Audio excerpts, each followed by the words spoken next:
Hi everyone, it's Yancy, the OT. Ready for summer? We got some fun summer stuff that's related to OT that we can have fun with. This week we're going to start going over the Handwriting Without Tears program. The Handwriting Without Tears program is a handwriting curriculum that was actually made up by an OT. And they have a method that I love using, and it's called the wet and dry method. And we're going to go over that method today and how you guys can do that at home. I do it in my therapy sessions. You guys can do it at home. It's really fun and easy.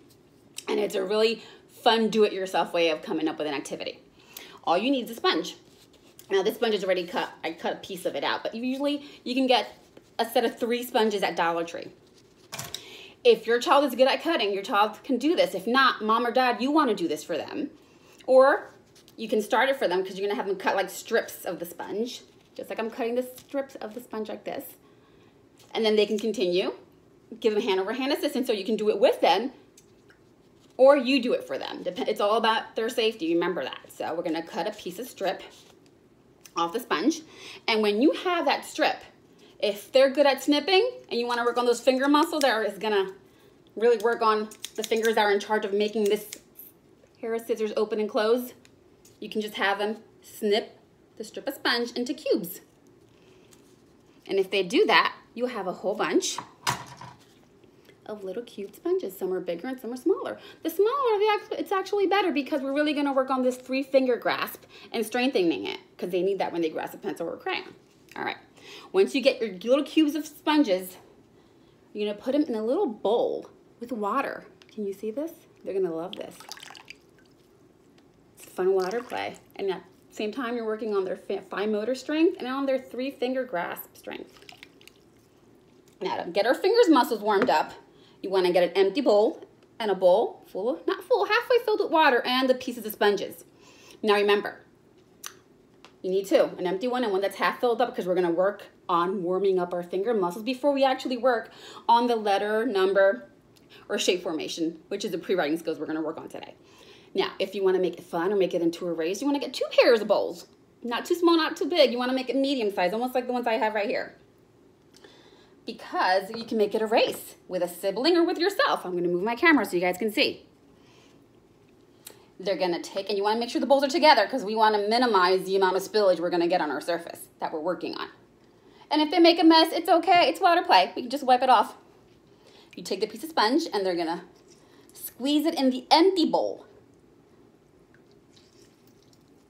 They're gonna have so much fun doing this. And like I said, you can make it into a race to see who can fill up that empty bowl the quickest. Who can get all that water out of the bowl that's full of water and into the empty one first. They're really gonna enjoy this, working on this 3-finger grasp muscle strength. Now remember, if you see that this really isn't, they're not really motivated by making a race into filling up an empty bowl, you got plants around the house, let's water the plants by squeezing the sponge on the plant. Make it fun, make it creative. You can do anything with this. All right, guys. Now, remember, it's called the wet and dry method, and you can do this with a chalkboard, slate, and chalk, or you can just do this with a whiteboard and a marker. It works either way. Now, how does this work? I'm gonna use a chalkboard and a piece of chalk. Let's say I wanna work on letter Y for Miss Yancy. You can do the first letter of their name.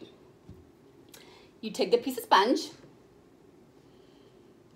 and you want to squeeze it. Make sure they squeeze it, get all that excess water out, and they're going to trace the letter.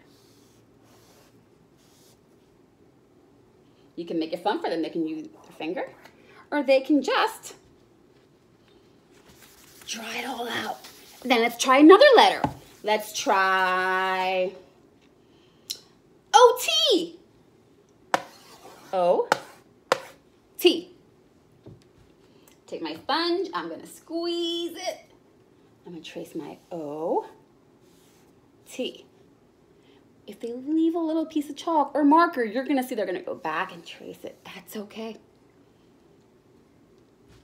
You can do this with shapes, numbers, letters, or you can even do their whole name if they're working on their name.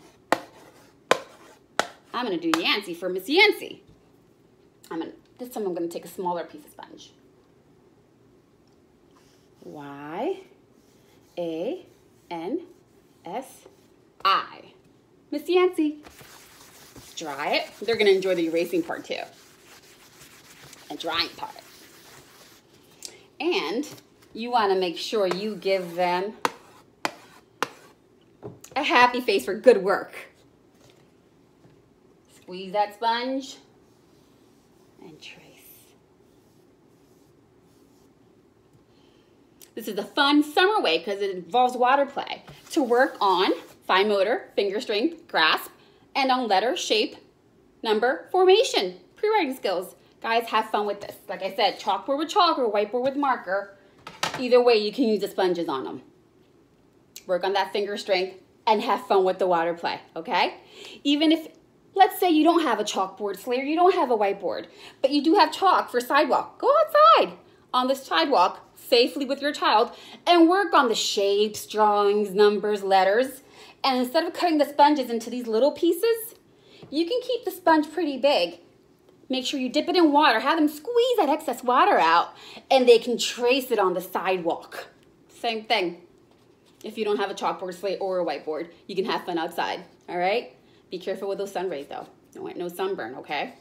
Have fun. And remember guys, you can always email me with any questions you guys have. Have fun, and I'll see you guys next week. Bye-bye.